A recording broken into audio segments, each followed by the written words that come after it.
নমস্কার, গল্পতীর্থ চ্যানেলে আপনাদের সকলকে স্বাগত। আশা করি আপনারা সকলেই ভালো আছেন। গল্প শুনতে সবাই ভালোবাসে, তাই আজ আমি অশোক আমার গল্প নিয়ে আপনাদের মাঝে হাজির হয়েছি।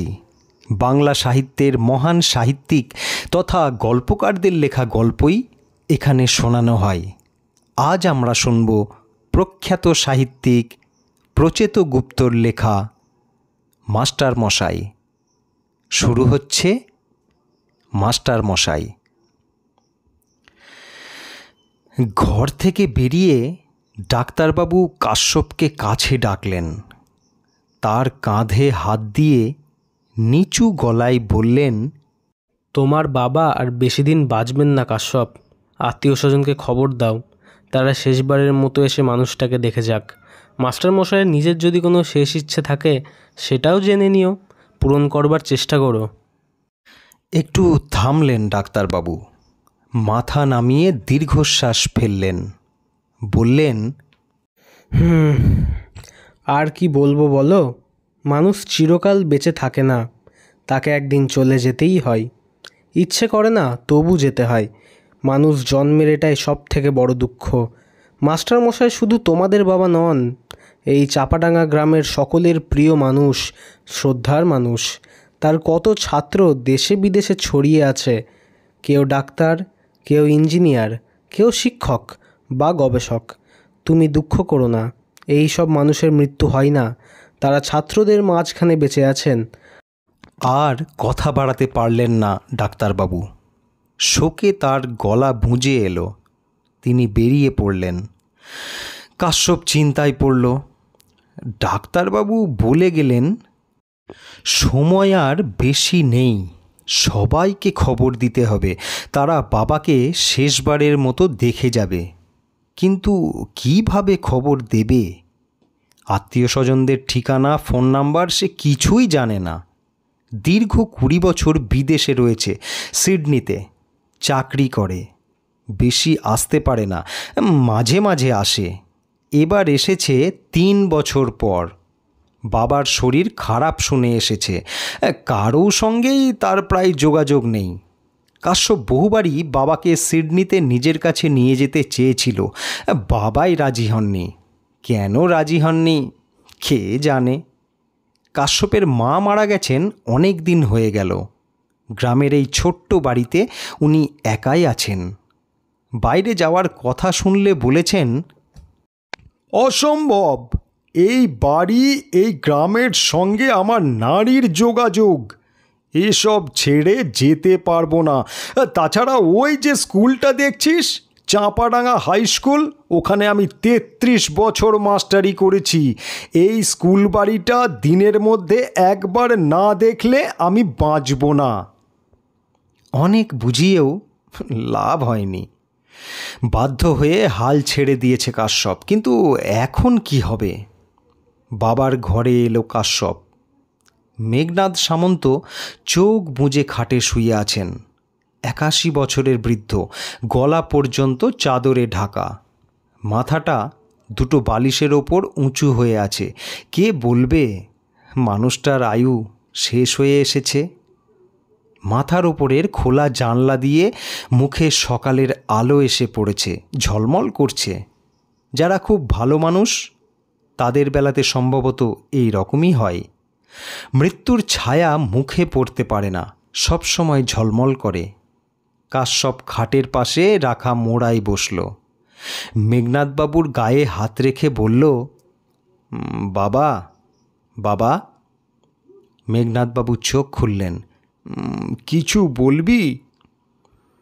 কাশ্যপ একটু চুপ করে থেকে বলল, বাবা, তোমার কাছে একটা ডায়েরি ছিল না? ডায়েরি? কিসের ডায়েরি?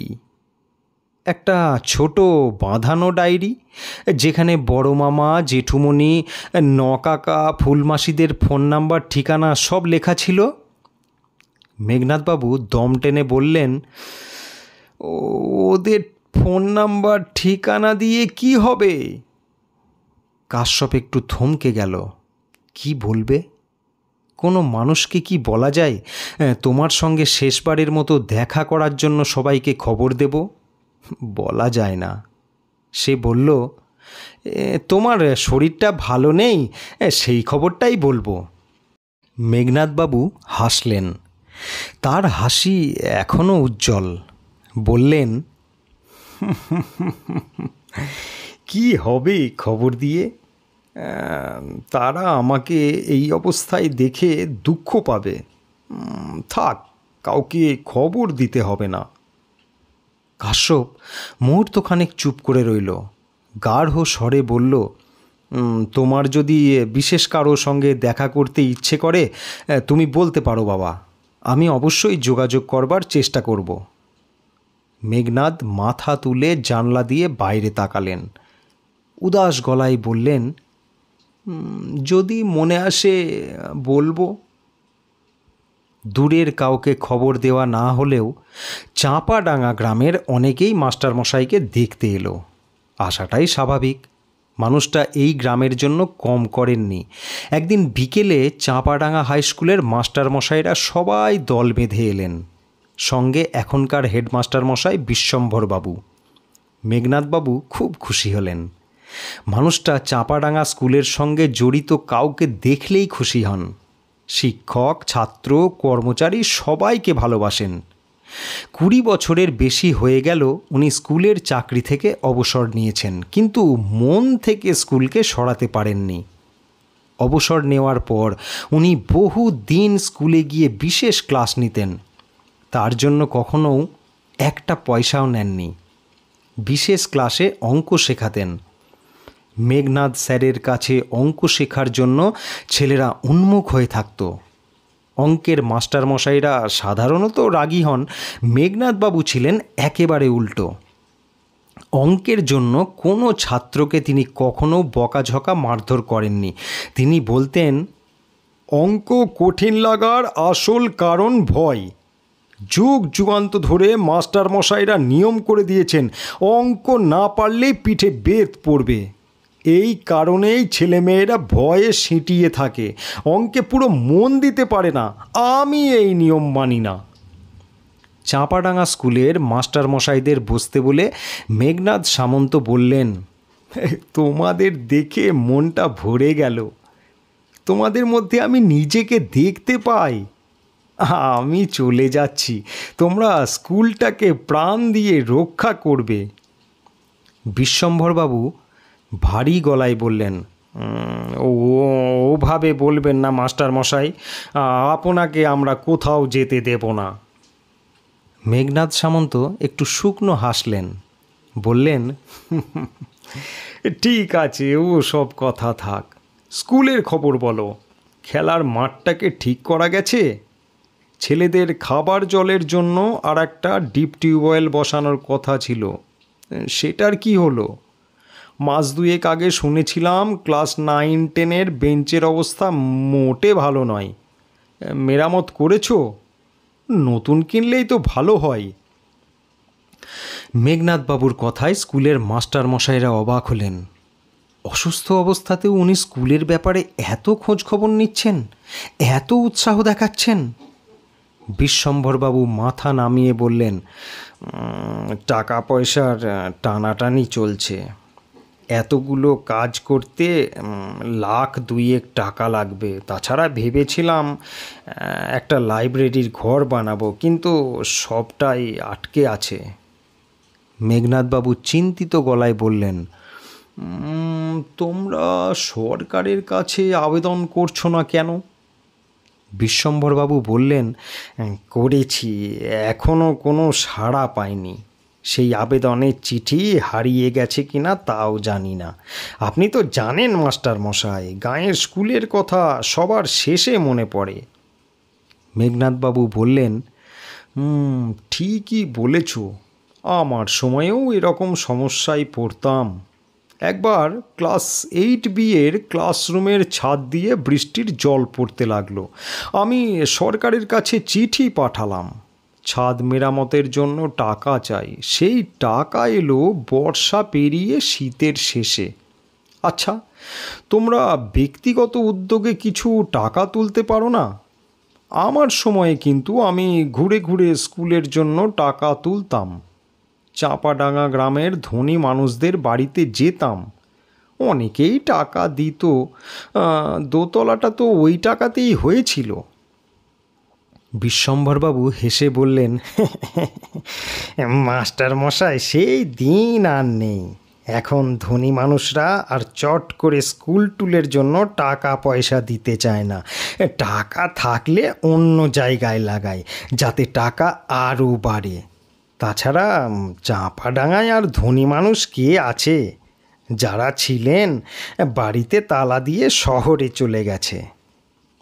মেঘনাদ সামন্ত বিষণ্ণ গলায় বললেন, তাও ঠিক, তবু তুমি চেষ্টা করো, সরকারের অফিসে দরবার করো।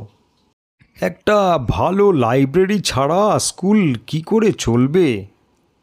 বিশ্বম্ভরবাবু বললেন, মাস্টারমশাই, আপনার জন্য একটা সামান্য উপহার এনেছি। মেঘনাদ সামন্ত অবাক হয়ে বললেন, উপহার? এই সময়ে উপহার কি দেবে? বিশ্বম্ভরবাবু ব্যাগ থেকে কাগজ মোড়া একটা চৌকো মতো জিনিস বের করলেন। কাগজ খুলতে দেখা গেল চাঁপাডাঙ্গা হাই স্কুলের একটা হাতে আঁকা ছবি, ভারী সুন্দর, জল রং দিয়ে আঁকা হয়েছে।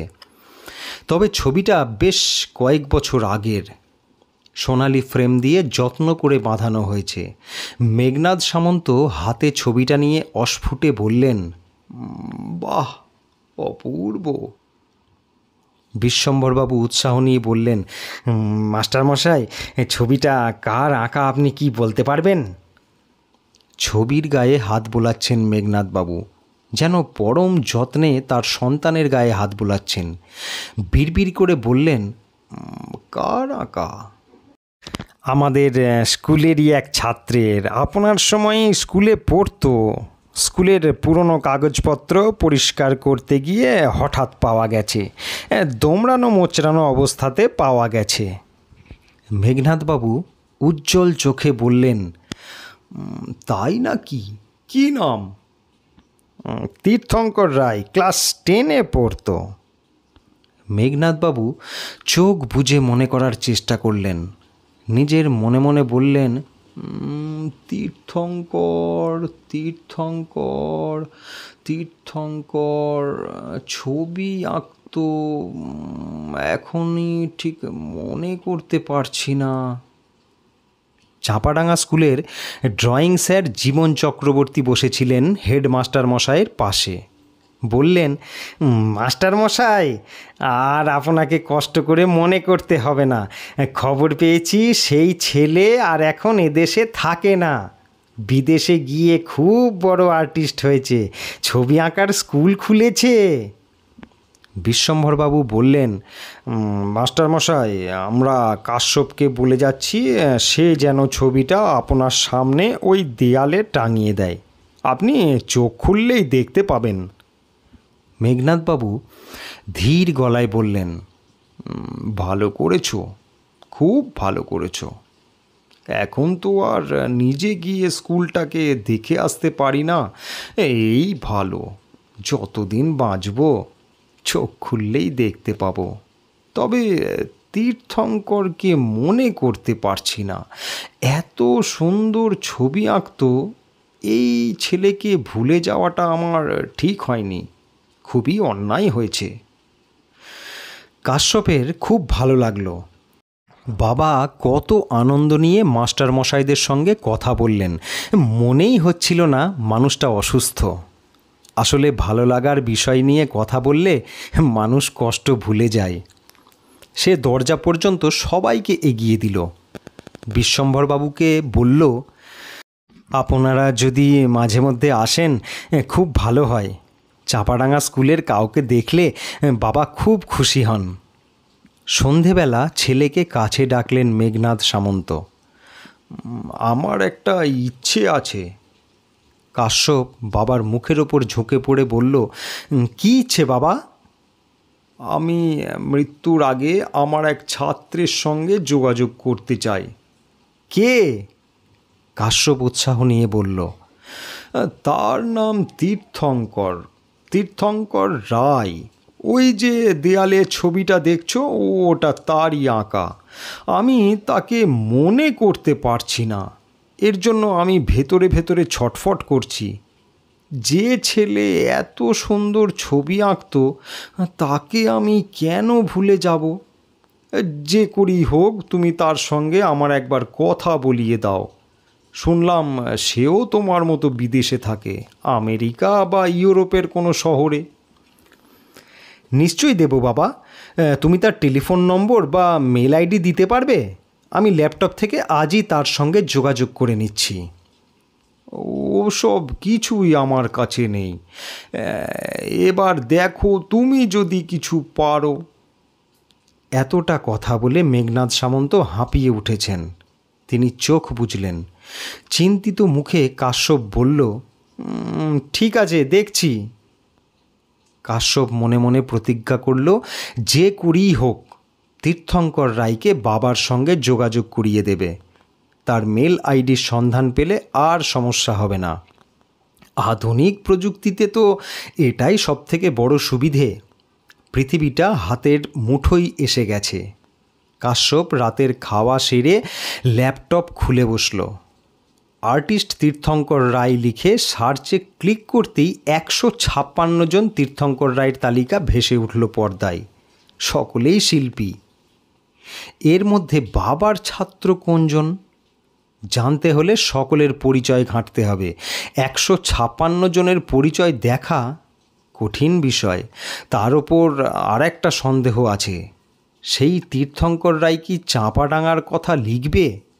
গ্রামের স্কুলের কথা অনেকে চেপে যায়, এড়িয়ে চলে। অনেক সময় বানিয়ে বড় কোনো শহরের স্কুলের কথা বলে। এই ছেলেও যদি সেরকম হয়, তাহলে তো কিছুই করা যাবে না। যাই হোক, বাবার এই ইচ্ছে পূরণ করবার চেষ্টা করতেই হবে। নিজে গিয়ে রান্নাঘরে কফি বানালো কাশ্যপ। তারপর কফির মগ নিয়ে বসে 156 জন তীর্থঙ্করের প্রোফাইল খুঁজতে শুরু করলো কাশ্যপ। কিন্তু রাত 2টো পর্যন্ত হাতড়েও কোনো লাভ হলো না। চাঁপাডাঙ্গার তীর্থঙ্কর কোথাও নেই।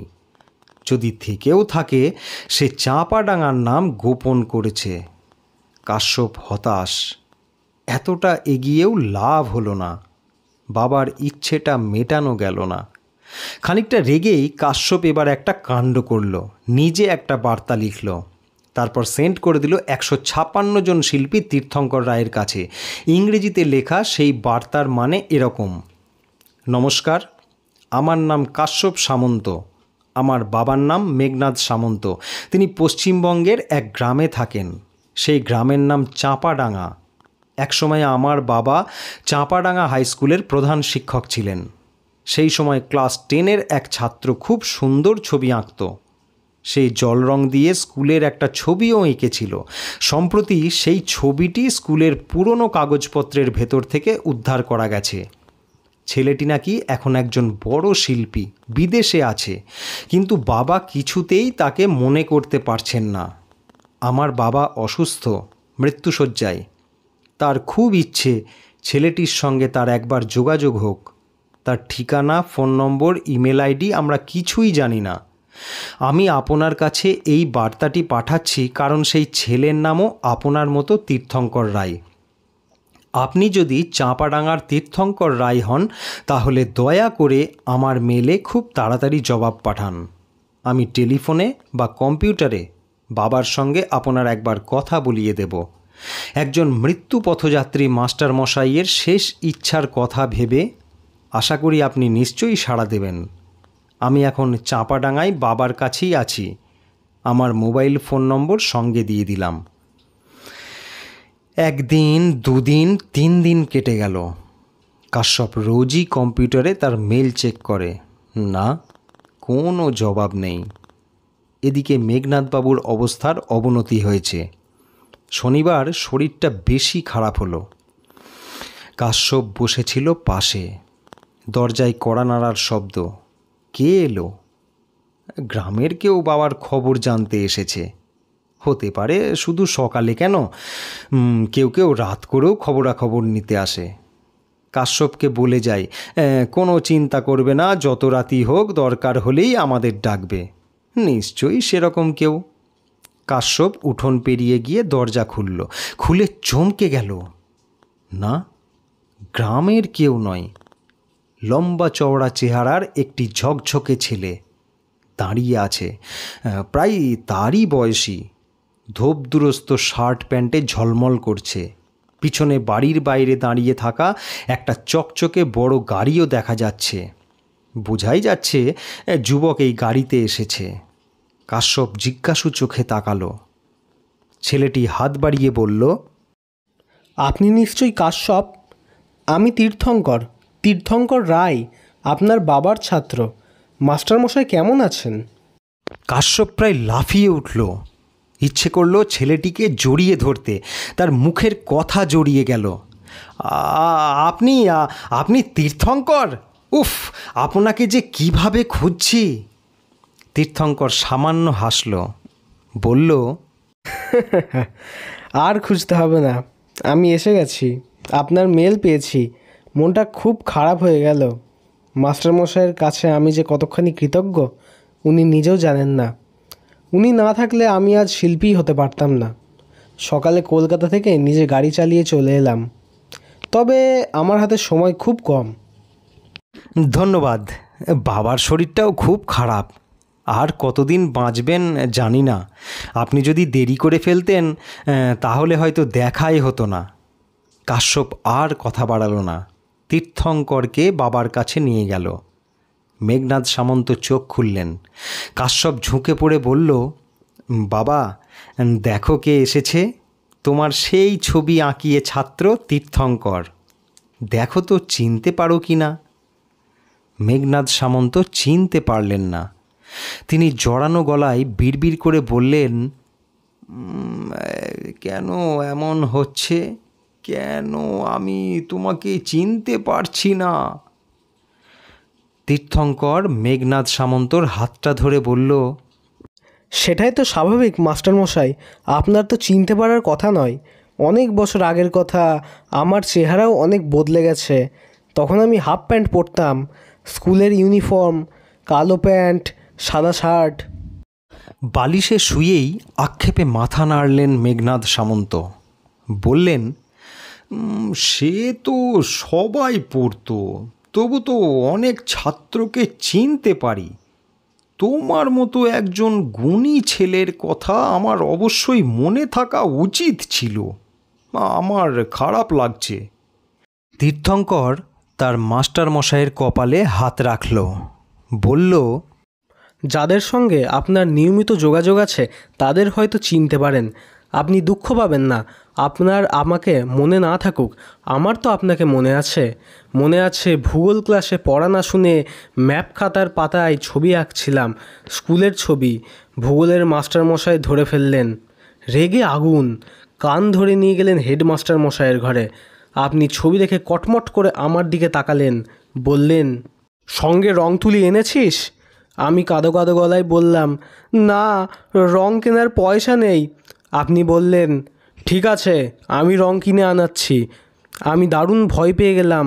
বললাম, মাস্টারমশাই, আর কখনো করব না, ছবি আঁকবো না। আপনি ধমক দিয়ে বললেন, চুপ, এই ছবি এখনই এখানে বসে রং করবি, এটাই তোর শাস্তি। ভূগোল মাস্টারমশাই তো অবাক। এমন শাস্তির কথা তিনি কখনোও শোনেননি। কান ধরে 10 বার ওঠবস নয়, পিঠে দুঘা বেত নয়, তার বদলে পেন্সিলে আঁকা ছবি রং করা, তাও আবার নিজের পকেটের পয়সা খরচ করে রং তুলি কিনে আনার ব্যবস্থা করলেন। আমিও শাস্তির মাথামুন্ডু কিছু বুঝতে পারলাম না। ভয়ে হাত পা ঠান্ডা হয়ে গেল। স্কুলের পিয়ন কাকু রং তুলি কিনে আনার পর আপনার ঘরে বসে ছবি রং করলাম চোখের জল মুছতে মুছতে। মাস্টারমশাই, আপনি চলে গেলেন ক্লাস নিতে। কাশ্যপ বলল, চোখে জল কেন? তীর্থঙ্কর হেসে বলল, বাহ, তখনও তো আমি জানি এরপরেই আমার বিরাট কোনো বিপদ আসছে। মেঘনাদ সামন্ত নিচু গলায় বললেন, তারপর? তারপর আপনি ফিরে এসে আমার ছবি দেখলেন। দেখে আমাকে জড়িয়ে ধরে বললেন, তুই একদিন খুব বড় শিল্পী হবি, সবার মুখ উজ্জ্বল করবি। এই ছবিটা রেখে দিলাম, এটা চাপাডাঙ্গা স্কুলের সম্পত্তি হলো। তুই এই রং তুলি রাখ, এটা তোর সারা জীবনের সঙ্গী হবে। আমার যে কি আনন্দ হলো তা আমি বুঝিয়ে বলতে পারবো না। কথা শেষ করে তীর্থঙ্কর দেয়ালের দিকে তাকালো। তার চোখে জলের বিন্দু। সেখানে তার আঁকা ছবিটা ঝুলছে। তীর্থঙ্কর এবার তার হাতের ব্রিফকেস খুলে স্কুলের জন্য একটা চেক বের করলো। মেঘনাদ সামন্ত বললেন, এটা কি? 2 লক্ষ টাকার চেক চাপাডাঙ্গা হাই স্কুলের নামে লিখে এনেছি। এটা আসলে আমার আপনাকে প্রণাম। আমি জানি চাপাডাঙ্গা স্কুলকে আপনি কত ভালোবাসেন। এটা আপনি না করতে পারবেন না। আপনাদের আশীর্বাদে বিদেশে ছবি বিক্রি করে আর ছবি আঁকা শিখিয়ে কিছু টাকা পয়সা রোজগার করেছি। দয়া করে আপনি এটা স্কুলে পাঠিয়ে দেবেন। টাকাটা যদি স্কুলের কোনো কাজে লাগে আমি বড় খুশি হব। আজ আমি উঠব। মেঘনাদ সামন্ত তীর্থঙ্করের হাত ধরে কিছু বলতে গেলেন, পারলেন না। তার দুচোখ বেয়ে জল গড়িয়ে পড়ছে। মাস্টারমশাই, আপনি কি এবার আমাকে চিনতে পারলেন? মেঘনাদ সামন্ত এবার চোখ বুজে ফিসফিস করে বলতে লাগলেন, না, বড় কষ্ট হচ্ছে। দীর্ঘশ্বাস ফেলে উঠে দাঁড়ালো তীর্থঙ্কর। মুহূর্তখানেক ভুরু কুঁচকে তাকিয়ে রইল তার প্রিয় মাস্টারমশাইয়ের দিকে। তারপর ধীর পায়ে বেরিয়ে এলো ঘর থেকে। গাড়িতে উঠবার সময় কাশ্যপ বলল, আপনি যে এত দূর এসেছেন এর জন্য কি বলে যে ধন্যবাদ দেব। কিছু মনে করবেন না, বাবা যে অবস্থায় আছেন তাতে অনেক দিন আগে দেখা কাউকে মনে করাটা তার পক্ষে কঠিন। অন্যমনস্কভাবে তীর্থঙ্কর বলল, আমি কিছু মনে করছি না। উনি কষ্ট পাচ্ছেন, এটাই খারাপ লাগছে। তীর্থঙ্করের গাড়ি চলে যাওয়ার পর বাইরে কিছুক্ষণ দাঁড়িয়ে রইল কাশ্যপ। এমন মানুষ আজও আছে? উঠোন পেরিয়ে বাবার ঘরের দিকে এগিয়ে গেল কাশ্যপ। আজ সারাদিন সে বাবার পাশেই থাকবে। চাঁপাডাঙ্গা স্কুলে একটা খবর দিতে হবে, তীর্থঙ্কর রায়ের চেকটা দিতে হবে। ভাবতে ভাবতে বাবার ঘরের দরজার কাছে পৌঁছে গেল কাশ্যপ। তারপরই থমকে দাঁড়ালো। এ কি, ঘরেও কে বসে আছে? কে? ছোট একটা ছেলে, সাদা জামা, কালো প্যান্ট, স্কুলের ইউনিফর্ম পরেছে যেন। বসে আছে মেঘনাদ সামন্তর মাথার কাছে, মাথায় হাত বোলাচ্ছে পরম যত্নে। পায়ের আওয়াজ পেয়ে দরজার দিকে মুখ ফেরালো ছেলেটা। ঠান্ডা একটা স্রোত শিরদাঁড়া বেয়ে নেমে গেল কাশ্যপের। মুখটা সে চিনতে পেরেছে, তীর্থঙ্কর রায়। কাশ্যপের চারপাশ অন্ধকার হয়ে গেল। সে দরজা ধরে মেঝেতে বসে পড়ল। মেঘনাদ সামন্ত মারা গেলেন সেদিন দুপুরেই। মুখে কোনো কষ্টের ছাপ নেই, যেন দীর্ঘ জীবন তাকে পরম তৃপ্তি দিয়েছে। পরদিন সকালে খবরের কাগজে একটা ছোট্ট খবর পড়ল কাশ্যপ। খবরের শিরোনাম, শিল্পীর মৃত্যু। লন্ডনে এক ভয়ঙ্কর পথ দুর্ঘটনায় তীর্থঙ্কর রায় নামে এক বাঙালি শিল্পীর মর্মান্তিক মৃত্যু হয়েছে। চাঁপাডাঙ্গা নামের এক অখ্যাত গ্রামে এই শিল্পী তার বাল্যকাল কাটিয়েছিলেন। তার পরিবারের সদস্যরা জানিয়েছেন, দুর্ঘটনার দিন তিনি বাড়ি থেকে বেরিয়ে হিথ্রো বিমানবন্দরে যাচ্ছিলেন। কারণটা বড় অদ্ভুত। তিনি 2 দিনের জন্য দেশে যাচ্ছিলেন তার পুরনো চাঁপাডাঙ্গা গ্রামে। সেখানে তার স্কুলের এক শিক্ষক খুব অসুস্থ। তিনি নাকি তাকে দেখতে চান। সেই কারণেই কাশ্যপ কাগজ ফেলে উঠে পড়ল। আলমারি থেকে চেকটা বের করল। চেকের ওপর দুর্ঘটনার দিনের তারিখ। কাশ্যপের সারা শরীর ঝিমঝিম করে উঠল। শুনছিলেন আজকের গল্প প্রখ্যাত লেখক প্রচেত গুপ্তর লেখা মাস্টার মশাই। গল্পটি যদি আপনাদের ভালো লেগে থাকে চ্যানেলটিকে অবশ্যই সাবস্ক্রাইব করে নেবেন। আর লাইক ও শেয়ার করতে ভুলবেন না। আর আজকের গল্পটি আপনাদের কেমন লাগলো কমেন্ট বক্সে অবশ্যই জানাবেন। ধন্যবাদ।